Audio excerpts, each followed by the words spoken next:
I believe there's a two-way ripple effect that impacts us all as leaders. I believe that everyone that we meet through our lives has an impact on each and every one of us. And I believe that from birth, the impact of our parents, our siblings, our community, our family, the leaders we see on TV, the presidents, the prime ministers, the Bransons, whoever they are, all have an impact on us, consciously or subconsciously. And I believe that as we play out our lives, and that's not just by being a leader of a business, it's by being a husband or a father or someone who serves in the community or a captain of a rugby team or whatever it is for you. That ripple effect goes back.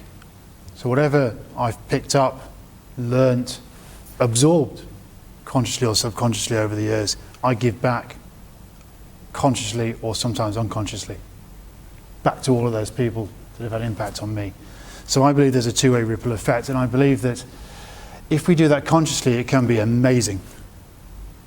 If we do it subconsciously, if we do it from our shadow, it has a possibility of being quite dangerous. Certainly for me, it can be quite dangerous. And so I believe that all of us leaders need to be more aware of ourselves, of what's going on the inside,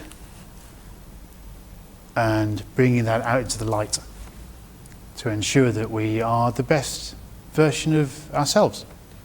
We are the best that we can be. And that's what I've learned over the last year in leadership. I used to work for an investment bank. I did 20 years in investment banking, and boy, I was good at it. But it was a very different leadership style to the one I choose going forward. It was all about profit.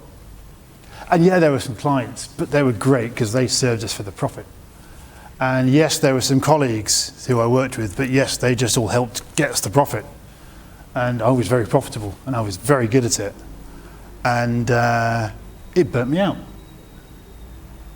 20 years of that. And so then I went into management consultancy, and it was all about the fees. It was all about, yes, there are clients, but how much are they going to pay us? And how quickly can we get the job done? How quickly can we get on to the next client to get more fees? And you've got to achieve this level of fees at this time, and it was all about those targets. And it burnt me out. So a few years ago I started working for myself and had a midlife crisis. Several of those around the room this evening.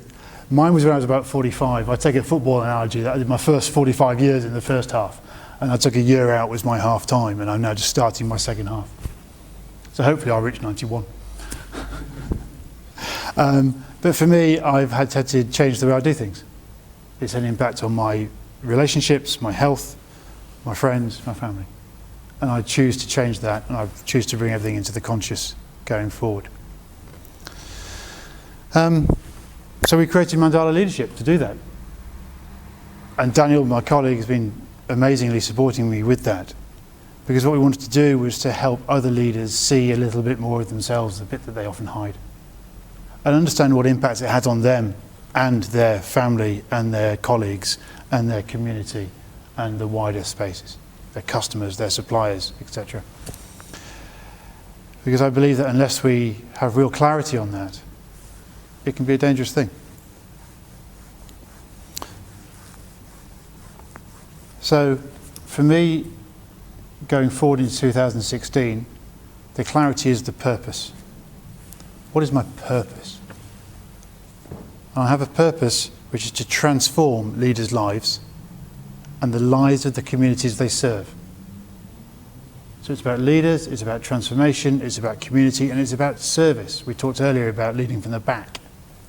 Leading with service is a different way of looking at the same thing. So that's the purpose. Changing lives, it's quite big. But we've got to aim high. And then there's a strategy. The strategy is how am I actually going to do that? What do I actually do?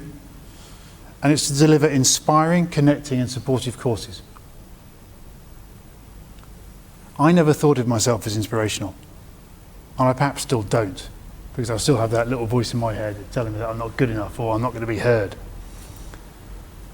But several people have come up to me in the last few months and said that I've inspired them to do something, and that's amazing.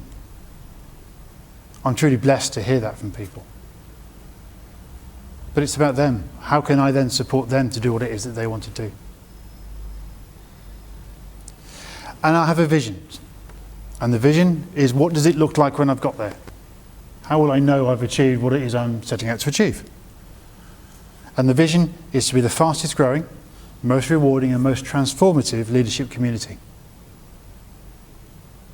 To its growth, transformation and a community. And I think it's amazing that we can sit around in a group like this evening and share our stories, share our personal stories, and help and inspire and motivate each other. And that's something that I'm really touched by, and it goes straight to my heart. So if I have for 2016 a clear purpose, a clear strategy, and a clear vision. And that's it.